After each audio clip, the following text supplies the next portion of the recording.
Olá, eu sou a Carol Nogueira e esse é o Item Mais da CNN. O mercado de câmbio registrou na última semana um marco histórico, com possíveis efeitos em vários setores da economia internacional. O euro caiu abaixo da paridade em relação ao dólar pela primeira vez em 2 décadas. É a primeira vez em 20 anos que a moeda da Europa, a principal moeda da Europa, o euro, está abaixo do dólar. Por um lado, o cenário tem relação com uma queda de aproximadamente 12% na cotação da moeda europeia, apenas em 2022. Resultado de fatores como a crise econômica global e os desdobramentos da guerra na Ucrânia, que tem afetado as principais economias do velho continente. Quem não está tendo cautela nenhuma é a Rússia ao cortar o gás para a Europa, que já se considera em crise energética. Vamos falar da Alemanha, Thaís? A maior potência europeia vai ter menos da metade do crescimento econômico previsto para 2022 e quase o dobro da inflação calculada para esse ano. O Banco Central de lá da Alemanha fez previsões não muito animadoras para os próximos meses, principalmente em relação aos aumentos do custo de vida, que é sentido, claro, em várias partes da Europa e do mundo também. No outro lado do Atlântico, nos Estados Unidos, a inflação também é motivo de preocupação. Gente, a situação econômica nos Estados Unidos tem piorado. A inflação no país fechou em 9,1% nos últimos 12 meses e atingiu o maior valor em 41 anos. Priscila Yazbek está aqui com a gente. Pri, vamos destacar porque você já alertava o temor que há nos Estados Unidos, a tendência de juros subir ainda mais, o fantasma da recessão nos Estados Unidos também assombra.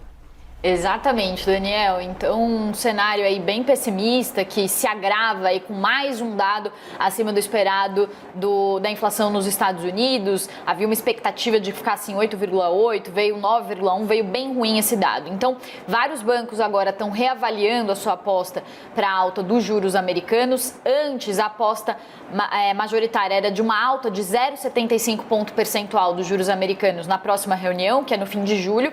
Agora, as apostas de uma alta de 1 ponto já cresceram. Então passaram para 33% as apostas de uma alta de 1 ponto percentual. Antes essas apostas estavam em 12%. A indicação de novos aumentos dos juros nos Estados Unidos e as incertezas do quadro internacional atraem investidores para o país, de olho na solidez da moeda norte-americana e dos títulos da dívida da maior economia do mundo. A concentração de recursos no país ajuda a explicar a valorização do dólar frente ao euro. E é sobre esse cenário que a gente conversa agora com o diretor do CNN Brasil Business, o Fernando Nakagawa. Fernando Nakagawa, há tempos, não conversávamos com ele aqui no Item Mais, e aí não é isso. Verdade, não é verdade. Temos que ter um dado como esse, que não víamos há 2 décadas, para poder ter o Fernando Nakagawa aqui com a gente. Eu rejeito essa acusação, porque quando a Carol não estava aqui no podcast, eu fui entrevistado. Você me traiu, é isso? Eu fui entrevistado. Ah, tá porque bom. Meu interesse é a notícia. Entendi. E se tem notícia, estou aqui no Item Mais. Bem, agora que eu tô traída, Naka, nossa conversa vai ser bem direta, tá? Vamos falar dessa paridade dólar-euro. Euro chegou, inclusive, a ficar numa cotação abaixo do dólar, então estava valendo ali, $1 valia 0,99 euros. Então é uma conversa que vai ser direta, Naka, o que explica essa paridade dólar-euro? Se a gente olhar no curto prazo, Carol, é uma conjunção de notícias tanto nos Estados Unidos como na Europa. Os Estados Unidos, neste momento, passam por um processo de aumento de juro. Isso começou há alguns meses, e quando o juro sobe num país, especialmente um país rico, importante como os Estados Unidos, que seguem sendo a maior economia do planeta, isso quer dizer que muitos investidores que têm dinheiro pelo mundo podem começar a migrar para os Estados Unidos em busca do juro que está subindo por lá. Puxa todo mundo. Isso, exatamente. E aí, o resultado disso, quando um país consegue puxar todo mundo para lá, ou um monte de gente para lá, a moeda se fortalece. Então, o dólar se fortalece. E isso quer dizer que o dólar fica mais caro na comparação com o euro, com o real do Brasil, com o yuan da China, com o ien do Japão. Então, a gente vive, neste momento, um processo de fortalecimento do dólar pela alta do juro. Ao mesmo tempo, o euro está num momento em que há muitas incertezas, por exemplo, a guerra na Ucrânia e o momento de política monetária, ou seja, o momento de juro, ainda não começou esta alta. Lá o juro segue baixinho, bem perto de zero, e as indicações de que vai começar a subir, mas num processo muito mais vagaroso do que a gente vê nos Estados Unidos, porque a inflação na Europa, curiosamente, ela está sendo menos intensa do que nos Estados Unidos. Também é maior inflação em 30 anos, em 40 anos, dependendo do país, mas lá você tem menos problemas, por exemplo, de mão de obra. Nos Estados Unidos isso está sendo um problema para vários segmentos. Então, o problema da inflação existe também na Europa, mas ele é menos urgente na hora de reação do Banco Central Europeu. Ele vai reagir, mas ainda não começou, e quando começar vai ser mais tranquilo do que o Fed, que é o Banco Central dos Estados Unidos. Mas o Banco Central Europeu está demorando, Naka? É porque acho que é uma conjuntura um pouco diferente, assim. A economia europeia, ela é muito complexa, porque são muitos países diferentes, então você tem uma economia absolutamente competitiva, rica, sofisticada como a alemã, e uma economia pequena, muito mais simples, como a grega, por exemplo, dentro do mesmo balaio. Isso faz com que seja muito mais sofisticado para você começar a subir o juro. Então, há a expectativa de que o BCE, lá, o Banco Central Europeu, vai começar a subir o juro. Não há a percepção de que ele esteja atrasado. O ministro Paulo Guedes até fala que eles estariam atrasados, mas a percepção do mundo econômico, os analistas internacionais, é de que ele está indo no seu tempo. É um tempo diferente do Federal Reserve lá nos Estados Unidos. Você fala pra gente, Naka, a Europa ela reúne ali várias realidades econômicas diferentes. A guerra na Ucrânia, ela abalou evidentemente a Europa, mas o mundo como um todo. Ela por si só é responsável pela situação econômica de momento no continente? Ou a situação europeia, essa situação, digamos, mais delicada, mais... uma economia mais enfraquecida, é algo que vem num acumulado dos últimos anos? Eu diria que a alta do juro nos Estados Unidos e a guerra na Ucrânia foram as duas gotas d'água nesse copo que estava se enchendo há vários anos. Então foram os dois últimos dominós dessa sequência de dominós que vem caindo ao longo do tempo. Porque se a gente olha desde o início do euro como ideia, sei lá, os primeiros 10 anos do euro foram muito bons do ponto de vista econômico. A zona do euro estava crescendo com força, a União Europeia como bloco estava crescendo com a adesão de novos países, mas aí a partir de 2008, com a crise do subprime, a crise imobiliária nos Estados Unidos, os juros começaram a subir na União Europeia como reação a essa crise, e países que tinham muitas dívidas e dívidas novas com o próprio bloco, com Bruxelas, né, com o governo europeu, então a Grécia, Portugal, algumas partes dos governos regionais da Espanha, Hungria, começaram a ter problemas, porque o juro subiu, aí a parcela que esses países tinham de pagar para Bruxelas desses empréstimos cresceu, e a gente teve uma sequência de países com problemas financeiros, tiveram um tipo de resgate, então teve a crise grega, depois teve a crise portuguesa, teve crise nos bancos espanhóis, crise nos bancos italianos, uma série de problemas que começaram a enfraquecer a moeda europeia. Depois você teve uma série de movimentos políticos meio nacionalistas, xenófobos às vezes até, como o fortalecimento da Frente Nacional, partido da Marine Le Pen na França, ou o fortalecimento da UKIP, que é o partido que era contra a União Europeia, a favor do Brexit entre os britânicos, apesar de o Reino Unido nunca ter aderido de fato ao euro, mas são dois símbolos do enfraquecimento do bloco como ideia política. E aí veio a pandemia, enfim, uma série de fatores. Então, se a gente pega os últimos 10 anos, você tem muito mais fatores contra o euro e contra a ideia da União Europeia do que nos 10 primeiros anos de vida do euro. E aí você culmina nesse enfraquecimento. Chegou um momento lá em 2007, 2008, que um euro valia $1,60. E hoje vale $1. Portanto, a moeda perdeu muito valor. Para os norte-americanos tá bom, porque ficou barato ir para a Europa, né? Para a gente, não necessariamente. Para além de questões de viagens, Naka, você fala pra gente aí, qual que é o impacto, então, dessa paridade? Não só olhando para a economia dos Estados Unidos, não só olhando para a economia da União Europeia, mas olhando para a economia mundial. Você ter euro e dólar no mesmo patamar significa o quê? Do ponto de vista do comércio exterior, das transações internacionais, uma moeda mais fraca te ajuda a exportar. E o grande exportador no bloco europeu é a Alemanha. A Alemanha é uma grande exportadora de máquinas e equipamentos, máquinas sofisticadas. Isso pode ajudar a economia alemã. Já está ajudando efetivamente a economia alemã. Então você tem algumas implicações com alguns países sendo ajudados. Por exemplo, países emergentes tendem a visitar mais a União Europeia pelo enfraquecimento da moeda, ficará mais barato. Está sendo mais barato do que era 5 anos atrás, por exemplo, apesar que no caso brasileiro a gente tem um enfraquecimento da nossa moeda. Mas para além dessas consequências econômicas de setores ou que facilitam ou prejudicam alguns países, Carol, eu acho que é interessante a a gente observar que o euro, quando ele nasceu, a ideia do euro, é uma ideia super bonita, né? Porque depois da Segunda Guerra Mundial, havia o desejo dos europeus de criar um bloco pacífico. E a União Europeia é o resultado disso, resultado político. E o euro é o resultado econômico disso. E que, apesar desse enfraquecimento da moeda, das cotações, o sobe e desce do mercado financeiro, eu julgo que foi bem sucedido esse plano de pacificar um continente que por séculos esteve sempre em guerra, as guerras vinham e voltavam. Então, como ideia de sociedade, é muito interessante, eu julgo bonito mesmo. Eu morei um tempo na Europa e essa ideia do europeísmo, ela é muito rica do ponto de vista da sociedade. Até você facilita a transação comercial no continente, muito, né? Muito, facilita tudo. Vira um corpo só, de fato. Um corpo econômico só, político e econômico. Mas aquela ideia de que o euro poderia ser a primeira grande força econômica contra o poderio do dólar, como moeda que prevalece no planeta todo, essa ideia aparentemente não deu certo. Você tem outras moedas aparecendo por aí. Então, é muito provável que o yuan da China, daqui a 10 anos, seja mais relevante do ponto de vista internacional do que o próprio euro. Não que o euro vai ser uma moeda insignificante, não. Mas é que a China, como potência econômica, tende a ter um protagonismo mais forte, mais expressivo do que o dos europeus. Então, no futuro, olhando para o futuro, eu acho que eu torço como cidadão, como jornalista, para que a ideia de um bloco europeu, político, de sociedade e econômico prevaleçam, continuem essas ideias, esses valores. Mas talvez o protagonismo como divisa, como moeda do euro, esse talvez a gente não vá ver. Fernando Nakagawa, conosco aqui no Item Mais, de volta. Ô, Naka, de volta obrigada. não, eu sempre estive aqui.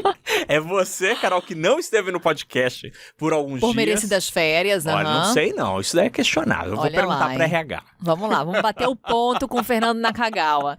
Naka, obrigada. A gente espera que você bata o ponto aqui com a gente sempre. Obrigada, um beijo. Tá combinado. Hoje eu vou falar pros ouvintes aqui que teve até bolo aqui, então eu vou voltar. Tá chique. É receptividade para a Naka. Obrigado, Carol. Um beijo. A recente valorização do dólar sinaliza um cenário de dificuldades para economias emergentes, com dívidas atreladas à moeda norte-americana, que se valoriza não só na Europa, como na maior parte do mundo. Isso traz riscos para, por exemplo, mercados emergentes, que têm passivos externos denominados em dólar. Dólar forte não é bom para devedores em dólares. E muitos emergentes têm boa parcela da sua dívida externa, dos seus passivos externos em dólares. Por outro lado, o crescimento menor e a perda de poder de compra na União Europeia podem influenciar a demanda por produtos de fora do bloco. Na segunda parte desse episódio, falamos mais sobre os possíveis impactos dessa recente equiparação dólar-euro. Quem está conosco é o Joelson Sampaio, professor de Economia da Fundação Getúlio Vargas. Professor Joelson, sempre um prazer. Bem-vindo aqui ao Item Mais. Obrigado.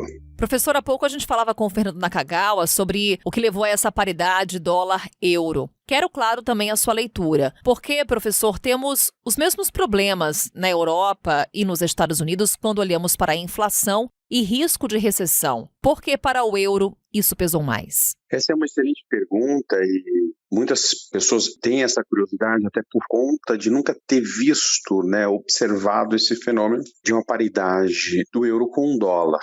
E o que explica hoje é uma conjunção de fatores, E aí são dois, componentes principais. O primeiro é a guerra na Ucrânia e não só a guerra na Ucrânia. A crise causada pela pandemia já fragilizou a economia europeia, assim como fragilizou a economia mundial. Só que, após a fase mais aguda, ou seja, já na saída ali dos impactos econômicos da pandemia, num cenário de recuperação das economias do mundo, a Europa passou a ter que conviver com uma guerra que inicialmente era esperado que demorasse pouco tempo, mas foi se estendendo. Então hoje o que a gente tem para a Europa é uma expectativa de baixo crescimento, até mesmo recessão, por conta dessa guerra que pode gerar ali uma crise de abastecimento, de combustíveis, e esses eventos afetam as expectativas hoje de crescimento para a Europa. Isso enfraquece a economia europeia, enfraquece sua moeda. Por outro lado, outro componente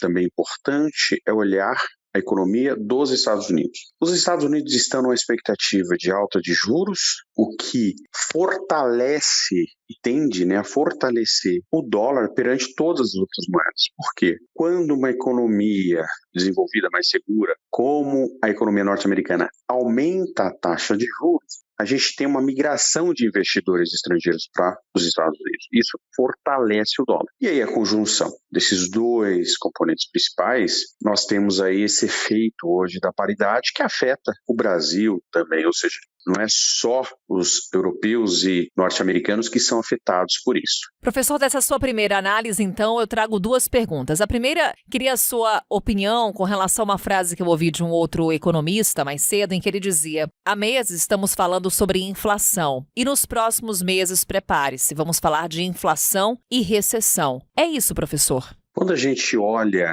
para a economia europeia, tem sim esse cenário de mais inflação e menos crescimento econômico. Aqui, quando a gente observa a economia brasileira, a gente tende a observar ainda uma inflação alta, mas arrefecida, porque as recentes medidas do governo, elas impactam, né, lá na ponta diversos componentes importantes para a nossa inflação. Então, se a gente olhar julho, agosto aqui no Brasil, a gente tende a observar uma inflação muito menor, o que levou até o próprio Banco Central a rever sua expectativa de inflação para baixo esse ano. Então a gente tende a ter efeitos aí diferentes no mundo por conta de, enfim, suas características. E cada país tem ali suas particularidades, isso acaba também explicando um pouco desses resultados econômicos. Então, para a Europa, sim, a gente tende a observar uma inflação alta com baixo crescimento econômico. Os Estados Unidos continuam com muita inflação, mas aí com um crescimento econômico melhor do que a Europa, mas com muita inflação, podendo, dependendo dos próximos meses de inflação no Brasil, ultrapassar a nossa inflação. E aqui no Brasil a gente tende a ter um arrefecimento por conta dessas medidas mais recentes, né, que já impactaram o combustível, que é um componente importante da inflação, energia, enfim, tudo isso acaba ajudando a inflação daqui para o final do ano. E aí o senhor traz essa sinalização de que num futuro próximo a inflação nos Estados Unidos pode passar a inflação aqui do Brasil. O que isso traz de alerta para o mundo, professor? Vai naquela mesma linha de aumento de juros nos Estados Unidos e, consequentemente, um abalo às demais economias, principalmente emergentes, como o Brasil? Certamente. Mais inflação nos Estados Unidos, mais juros a gente é impactado negativamente. Por quê? Quando a gente tem um aumento da taxa de juros em economias desenvolvidas como a economia dos Estados Unidos, a gente tem um chamado flight to quality, são os investidores que saem, migram de países emergentes para países seguros, porque esse diferencial de juros que a gente tem com a taxa de Selic alta, ele reduz, ele diminui, e aí esse prêmio para eles começa a ficar menos vantajoso e parte migra para investimentos em economias desenvolvidas como a dos Estados Unidos. Então, a gente tende a ter esses impactos no futuro, sim, para o Brasil, e eu acho que passado também esses efeitos pontuais que a gente tem agora de uma inflação menor, a gente tende a continuar aí lá na frente com uma pressão ainda de preços para o Brasil. Ainda nessa linha de impactos para o Brasil, professor, paridade dólar-euro nos impacta de que forma? Bom, para o turista, para as famílias que pretendem fazer turismo, agora ficou menor a diferença entre Estados Unidos e Europa, pelo menos no câmbio. Para nós, tem um efeito de o dólar, assim como ele se valorizou perante o euro, ele tem se valorizado perante o real. Então, para a gente tende a observar uma pressão, continuar observando pressão na inflação e a nossa moeda mais desvalorizada. O que esperar do futuro, então, professor? Sabemos que quando falamos de câmbio, de cotação, de moeda estrangeira, é muito difícil traçarmos qualquer tipo de previsão, mas tem sim uma expectativa no mercado. Qual é? Quando olhamos para a cotação do dólar, para a cotação do euro e também para a nossa moeda, como é que fica o real, principalmente diante da depreciação do euro? A expectativa do mercado é de uma desvalorização da nossa moeda ainda maior para frente, para o futuro. É uma expectativa de menos crescimento da Europa. Lembrando também que um outro impacto que a Europa ela tem no Brasil, quando ela cresce menos, impacta o nosso crescimento, né? Mesmo não sendo o mais, digamos, importante parceiro comercial do Brasil, a Europa é um importante parceiro comercial do Brasil. A Europa cresce menos, ela demanda menos produtos brasileiros e afeta a nossa economia também por esse canal. Mas olhando a questão do câmbio, a gente tende a continuar tendo para frente mais valorização da nossa moeda, assim como a Europa, né, se não reverter essas expectativas, tende a observar aí uma desvalorização maior da sua moeda. Professor Joelson Sampaio, mais uma vez, obrigada por estar conosco. Até uma próxima. Muito obrigado, até uma próxima.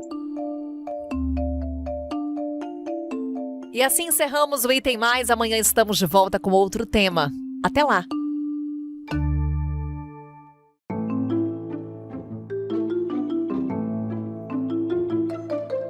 Com a minha apresentação, Carol Nogueira, este podcast foi produzido pela Maremoto para a CNN Brasil. Roteiro e pesquisa, Lucas Scherer. Pauta e produção, Danilo Santana. Edição e sonorização, Luan Alencar.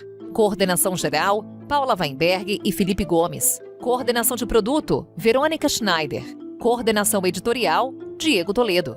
Você também pode ouvir o Item Mais no site da CNN Brasil. E aproveite para conhecer os nossos outros programas em áudio. Acesse cnnbrasil.com.br/podcasts.